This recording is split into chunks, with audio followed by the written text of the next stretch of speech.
गणनायकाय गणदैवताय गणाध्यक्षाय धीमहि गुणशरीराय गुणमण्डिताय गुणीशानाय धीमहि गुणाधीताय गुणाधीशाय गुणप्रविष्टाय धीमहि एकदन्ताय वक्रतुण्डाय गौरीतनयाय धीमहि गजेशानाय बालचन्द्राय श्रीगणेशाय धीमहि एकदन्ताय वक्रतुण्डाय गौरीतनयाय धीमहि गजेशानाय बालचन्द्राय श्रीगणेशाय धीमहि गानचतुराय गानप्राणाय गानान्तरात्मने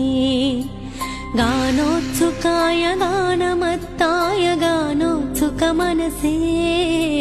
गुरुपूजिताय गुरुदैवताय गुरुकुलत्वायिने गुरुविक्रमाय गुह्यप्रवराय गुरवे गुणगुरवे गुरुदैत्यकलक्षेत्रे